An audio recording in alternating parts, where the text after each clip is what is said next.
Hey everyone, welcome back to the Movie Studio. And today I'm going to be doing a tier ranking for 28 potential Democratic candidates for the 2028 presidential election. I was able to find 28 pretty easily. A few of them are definitely long shots, ones that are just not going to be running guaranteed. But it's why not just throw them in there? I think doing a 28 for 2028 is pretty fitting for this. And my election prediction videos for my Senate and governor predictions for June and July, they've done pretty well. It's definitely drawing in a new audience, and that's kind of what I want to do with my channel because some stuff's just kind of getting stale, and I think people are looking for some new content. And giving I'm a poli sci major, why not record some election stuff? And I spent a lot of time thinking about who the Democrats are going to put up for 2028, thinking through who would be most likely to win a primary, how would these candidates do in a general election. And for this video, I'm going to be talking about how I think they would do in a general election, because obviously I think that's going to be the most important thing at the end of the day. The main reason why the DNC picked Biden in 2020 is because they needed someone who could win, who could beat Trump, get him out of there. And he was the safe option because he was the former VP. He was well known, just your safe option. That's why they went with Biden as opposed to someone like Bernie or Pete Buttigieg or really Elizabeth Warren, people like that. They just went ahead and went with Biden. And obviously, I think this will be an argument that will be pursued again in 2028, but I don't think it should be the sole one. I think Democrats need to find someone that can introduce new policies and new ideas, someone younger, someone that could pave the way for the future of the party. And I think, unfortunately, Biden just didn't do that. And Harris tried to, but she came up short. So I don't think they should make that same mistake again by nominating someone in their 70s. I think they need to find someone younger and find someone fresh. So, and a lot of these candidates on here are on the younger side, which is a good thing for the party. They need someone younger, and all of that. So, yeah, I have my 5 tiers here, pretty self-explanatory. This is for how I think they would do in a general election. Just to clarify, this is not based on how I think they would do in a primary. Starting off with AOC, I think she would probably be a toss-up. It could go either way. MAGA would just try to portray her as a socialist and just out of touch with the average American. But AOC could definitely run on change and introducing new ideas, a new way of leadership, new party values. I think that could be good. I think that could appeal to a lot of independents, but just because she's not there, she's not moderate, and um obviously I think they will most likely go with a moderate in 2028, which is why I'm just kind of skeptical that she could win. But I don't think she's bad. I think a toss-up's a good place to put her. Now, Rahm Emanuel would definitely lose. He's just the era of the old Democratic Party, and I just don't think that's worth revisiting. I think there's so many other candidates that they could put up that there shouldn't even be any time or money's wasted on this guy. He'll probably run to try to recapture old Democratic Party voters, but it's just not going to work. The party needs new direction, new leadership, and Rahm Emanuel is not it. Now, Gretchen Whitmer, I think, is someone who could be really good for the future of the party. She's a Midwestern candidate, a popular governor from Michigan. She's going to be term limited this January. I think she would do really well. I think she would, honestly, I'm gonna go with she would definitely win. I highly doubt she would lose. Being from the Rust Belt, you would just automatically win Wisconsin, Michigan, and Pennsylvania, and therefore the election. She wouldn't even need anything else, even though I think she could do well in other states, even make Iowa and Ohio maybe more competitive. It's hard to say, but I think she's charismatic. She's a popular governor, from the Midwest, and I think she would do really well in a general election. I think she would definitely win. I think if they nominated her, I think she would be very likely to become the first woman president. I think she should have been the nominee in 2024, and I think she would have won personally. So, yeah. Amy Klobuchar, another Midwestern governor or almost governor. She's very likely to win her governor's race this November, but she's a very popular senator. She's outperformed all of her elections. pretty handedly. She's won all of them.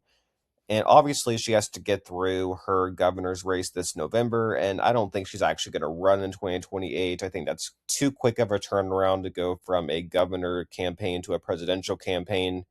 But it's not impossible. Now, she does kind of represent the old Democratic Party, having ran before.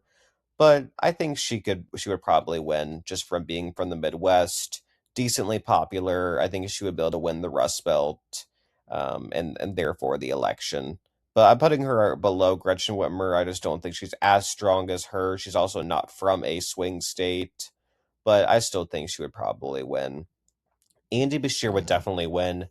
No questions asked. This doesn't even really need to be talked about. He is floated around as probably the single best option the Democrats can put up in 2028 because he connects well with rural voters, and that's areas that Democrats need to win back. They've really struggled with them in 2024.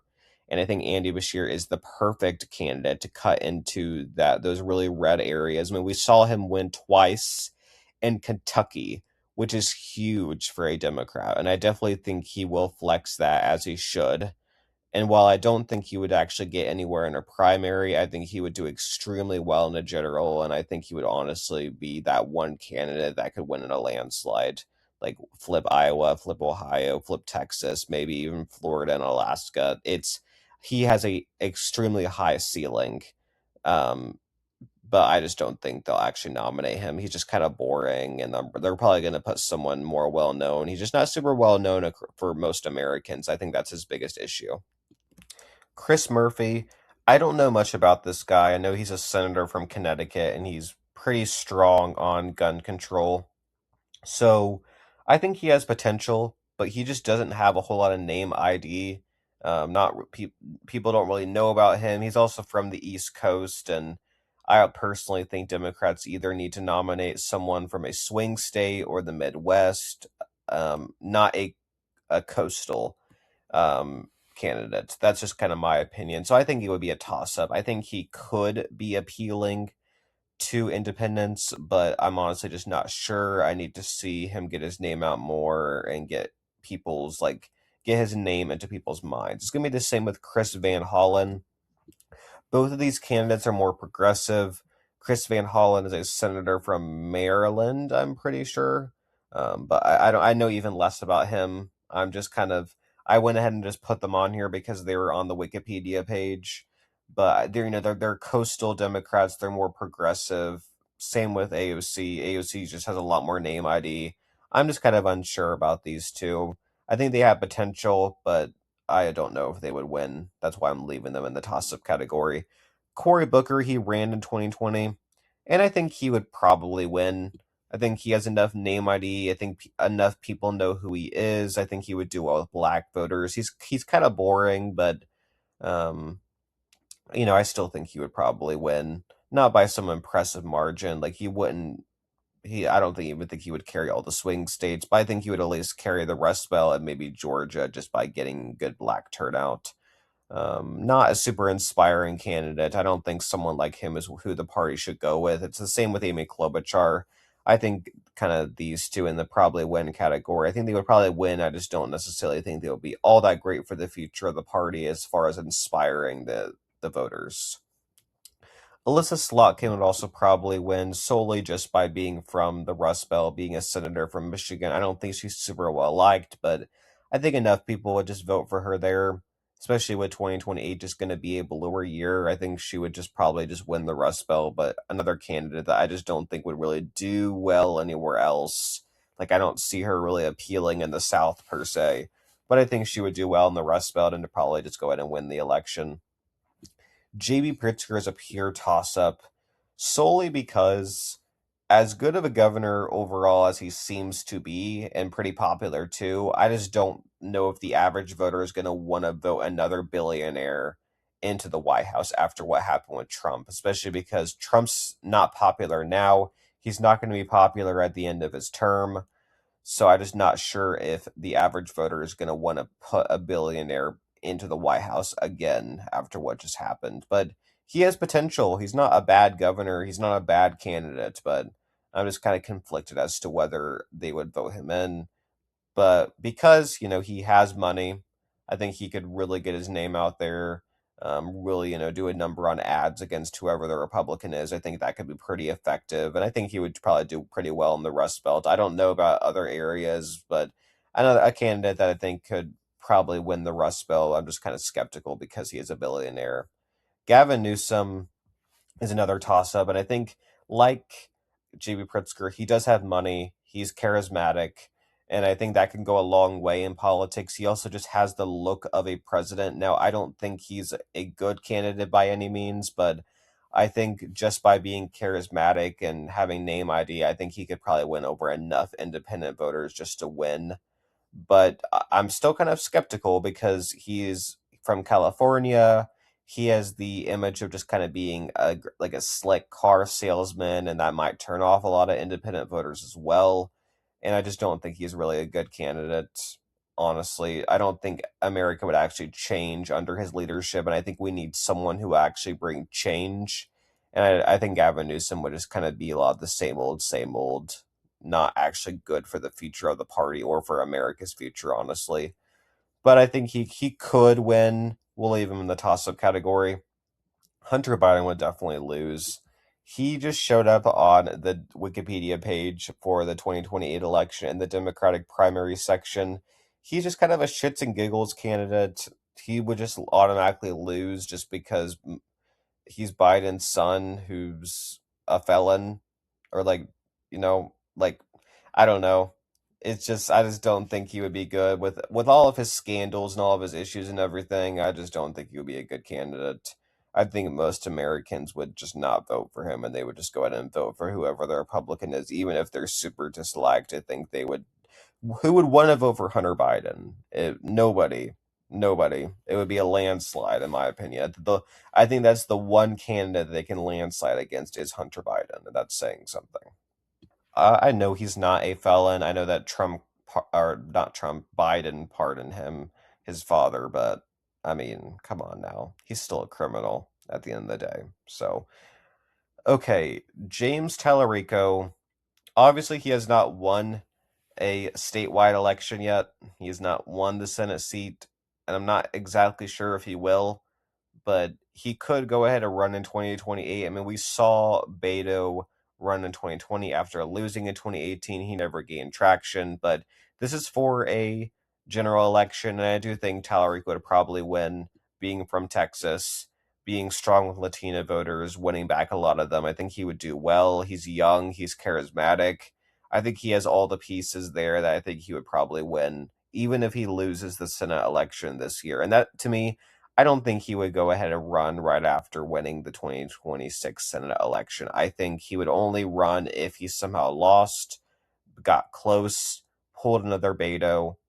Still very unlikely he would actually go win a primary, but I think he'd probably win it if he made it to a general. John Ossoff, I think he would definitely win, not gonna lie. I think he's like Tallarico, he's young, he's charismatic, he's from a swing state. Obviously, he has to win re-election this November 1st, but I have no doubt that he will. I think he's a really strong candidate, a lot of potential there. I think he could easily win in 2028, even make some states closer than normal. Like some states like Texas, Iowa, Ohio, I think could be closer if he were the nominee. So I think John Ossoff is very underrated as a pick. I mean, I see a lot of people talking about him. Maybe he's not underrated, but I could definitely see him making a go for it if he wins in November, especially if he wins by a pretty big margin. I think why not go ahead and run for it? Why not? You're from a swing state, you're young, all the pieces are there for you. John Stewart, just because of name ID, and even though I don't think he would win a primary, I think people would probably go ahead and vote for him. I think he'd probably win. I think he people know who he is, and I think he would be good. Not saying he's like the Trump of 2016. I mean, I think there could be some similarities. I think the Democrats running an outsider would actually be good. So I think Jon Stewart would be a good candidate. I'm not, not 100% sure he would win, but I think just by being an outsider, a bit more progressive too. But he has good name ID. I think he would do pretty well among independent voters as well, just by being an outsider to the establishment. That's why Trump did so well in 2016. I think Stewart could definitely pull something like that off in 2028. Kamala Harris, not gonna lie, I'm conflicted if she would probably lose or if it would be a toss up because I do think she could run on the whole message that I told you so. And I think that could appeal to enough voters that maybe she could win. But I think she would probably lose, to be honest. She's not a terrible candidate. It's just, I don't see them nominating a loser again. I just don't see it. I mean, why would they? There's just so many other candidates out there that I think would do so much better. That I don't think that they should risk running Kamala when they could very well lose. I think they probably would lose if they ran her. Um, I mean, it's possible she could win. That's why I'm not putting her in the definitely lose. I think there's a chance that she could, but I'm more confident that she would lose. And you know what? Just because there is a chance and that she could run on the I said so I told you so message, I'll put her into the toss up. I think her and Newsom probably being in the same category makes sense. I think they have a lot of similarities between them. And Pete Buttigieg is also a toss up. Now, he is from the Rust Belt, and normally that's a good thing, but I'm just unsure if America would vote for a gay president. I think there's a lot of homophobes in America, and I'm just not too sure if they would vote for him. Even though he's a very good speaker, very well spoken, he's very charismatic, he's young, but he's also from the Biden administration, and like Harris, I just don't think Biden's or Buttigieg will escape the Biden era, and we need to move past the Biden era. So I still think he could win. He's from the Rust Belt. He could maybe win just through the Rust Belt, but he's not good with black voters, so I don't think he would win in the South. So I think if he were to run, it would probably be a situation where he would just win through the Rust Belt, and that is if America isn't too homophobic to vote for him. It's hard to say, so I'm leaving him in toss up. Tim Walz would probably lose, and this is just because of his scandals in Minnesota. He could maybe win, but I don't even think he's going to run in 2028. I mean, he dropped out of the governor ship. He suspended his reelection campaign. That's why Amy Klobuchar is running. I mean, he's like not a bad candidate. I just don't think he would win. I don't think, like Kamala, he's only going below because he has some scandals about him about how he ran things in Minnesota. Um, but I just think they need to move on, honestly. I think there's a lot of better candidates out there. I just think they need to move on. I just don't think Tim Walz is the right type of candidate for the future of the party. Abigail Spanberger, in a general, I think she probably win. I think she's a strong candidate. From being from Virginia, I think she would do well in the South and in the Midwest. I think that's kind of the perk of being from Virginia, kind of in the middle between those two.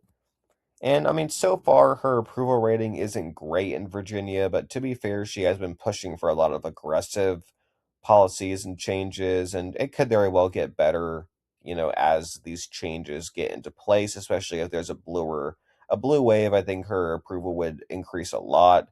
She gave a very good State of the Union response address. I think she has a lot of potential to me. I think she has a lot of potential to do well in a general election. So yeah, I put her there. Mark Kelly would also probably win. Uh, you know, Astronaut from a swing state. I think he would do really good.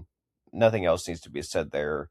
But Arizona is a state that, or the swing state that went the most to Trump in terms of margin in 2024. And I think nominating him would pretty much ensure that that Arizona would flip, and I think he would probably do pretty well in all the other swing states as well. Wes Moore, I think he would probably win too. He's young, he's charismatic, and even though he is from the coast, I think he would do very well with black voters, and I think he would do well in the South. I think he could do well in the Midwest too. So I think even though he's kept denying that he would run, I think he very well could run. I mean, he could very well be the next Obama, except he's not from the Midwest. But I think he's a sleeper pick. I think he's very underrated. I think if he ran in a general, I think he would probably win. I don't think he would really get far in a primary. I think him and Kamala Harris would compete with a lot of the same voters, just that black voter from the South. But I don't know. I'm not sleeping on Westmore, though. I think he would actually be a really good pick. Now, John Fetterman would definitely lose. I mean, come on now. He wouldn't get his own party to come out and vote for him. And that's part of why Harris lost, is that she lost some of her party's base and they just didn't vote for her. They sat out the election because of her stances on the Israel and Gaza situation. John Fetterman, I mean, he would maybe win over some Republican voters and whatnot, but I mean, he would not run as a Democrat, that's for sure. I mean, if he somehow did, though, if he somehow decided, oh, I'm not running for re-election in 2028, I'll run for president instead, and somehow, some way, he won the primary in some bizarre world, then he would just definitely lose because Democrats wouldn't vote for him, and you obviously need to have your own party voting for you if you want to win. I mean, you need independence, and you know you need your own party, and if you don't have your own party, you're just gonna lose. So, all right, let's finish up here. So we got six more candidates left. So Josh Shapiro would definitely win. Popular governor from what is mostly viewed as the tipping point state of every recent presidential election. A state that Trump won the most out of the three Rust Belt states by almost 2 points, and I think he would just almost certainly flip it back to the Democrats. I think he would do very well in uh, the Rust Belt, the Midwest, getting the margins down in Iowa and Ohio. He would probably do pretty well in the South and in Nevada and Arizona too. I don't think I think he's overrated. I think there's better candidates that they could put out there, but I think he would definitely win though.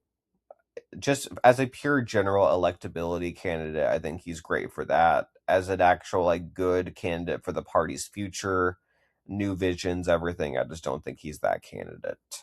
Ruben Gallego, he would probably lose just because of his having endorsed Eric Swalwell and Graham Plattner. It's not great for him, honestly, and with everything going on. Also, the thing that he had sexual relations with his staff members. Maybe that wouldn't matter to candidates in a general. Maybe he could get away with it. I mean, he would be good with Latino voters, so maybe I'll go ahead and move him to the toss-up category. I guess he could go either way. I don't think he's as strong as Mark Kelly. I think Mark Kelly is a lot stronger than him, but it's hard to say whether Americans would actually care about any of that stuff, considering what they knew about Trump and voted for anyways. It might not hurt him, but I don't think he would. I don't even think he'll run, to be honest. So he could very well get primaried in 2030 for a Senate. I would not be surprised. Raphael Warnock would probably win. Black candidate from the South. Preacher. I think he would do really well in a general election. So I'm just going to leave him there. Ro Khanna, another pure toss-up candidate. I'm not too sure about him. It could go either way with him. He's kind of like these other progressive options: AOC, Chris Murphy, Van Hollen. It could go either way. I think he's a little bit more moderate than someone like AOC, and I think he could use that to his advantage. I think he was probably one of the better progressive options they could put up. But he's also from California, and I'm just not too sure if America's going to want to vote for someone from California after rejecting Kamala Harris last time. But he does have some interesting policies about AI and some stuff about that I think would be actually be good to have a candidate who's passionate about that, considering it's definitely an issue and worth talking about that I don't think a lot of these other candidates would really address as well as him. But I'm gonna leave him in the toss up. So Mary Batola would definitely win. I know it's a hot take. I think she's pretty favored to win in her Senate election this November, as if everything goes well. Like these other like Andy Bashir, she's good with rural voters. She's good with independent voters. Has a lot of independent voters there that you need to win over if you want to win. And just by being kind of that pro fish, pro family, pro farm, that kind of candidate, I think would do really well in the Rust Belt. And yeah, I just think she would win. I think she would do really well. I know it's kind of an unlikely pick, probably not who you were expecting to be in that top five, but I think she fits up there pretty well. Jasmine Crockett, I don't think I'll go ahead and put her there with Tim Walz, just to go ahead and give put someone else into that probably lose category. Why not? I just considering how much of a sore loser she's being about losing her primary to Tallarico, I just don't think a lot of Americans would want to vote for her. She's kind of whiny. She's kind of in your face, aggressive, and I'm not saying those are bad traits minus being a sore loser. I just don't think she would win. Um, yeah, I just don't think she would. Nor would she come close at her primary. But in a general, I think she would just probably lose. I just don't think she would do very well. So there you have it. My official 28 candidates for the 2028 election. We have our top here. We have let's see, 9 candidates, and each of the probably win a toss up. So overall, the majority of candidates, at the very least, have a 50% chance of winning. So I do think, considering this is probably going to be, I mean, not even all of these candidates will run, but a good chunk of them I think will run. Probably at least half of them will end up running. I think this is not a bad slate of potential Democrats. I think voters could get on board with most of these. So I think they have a good lineup, and I do think this will be a better primary than 2028, as long as they don't pull another DNC and put Gavin Newsom up. As long as they actually do a fair primary without the DNC getting involved, then I think this could be a good, well ran primary. That is my hope for this. So comment down below what changes you would make. Is there any candidates on, like, in this toss-up category you think would do a lot better? Maybe Ro Khanna, maybe more progressive option, someone like that. Is there anyone up here that you think should be lower? I mean, Abigail Spanberger, she's not very popular in Virginia. She could go lower. I just think she would probably do decent in a general, just by being from Virginia, kind of in that between the Midwest, the coast, and then the South. I think that would kind of help her there. But yeah, let me know down below what changes you would make. And I do think, even though I am more liberal, I still think why not make a Republican ranking video? Why the hell not? For fairness, even though I would not vote for the majority of Republican candidates, I would probably vote for a good chunk of these Democrats. I think most of these are at least decent at best. Some of them, like Kamala and Newsom, I'll be very hesitant to vote for, but not a bad slew. So yeah, thanks everyone for watching, and I'll talk to you guys soon. Bye, everyone.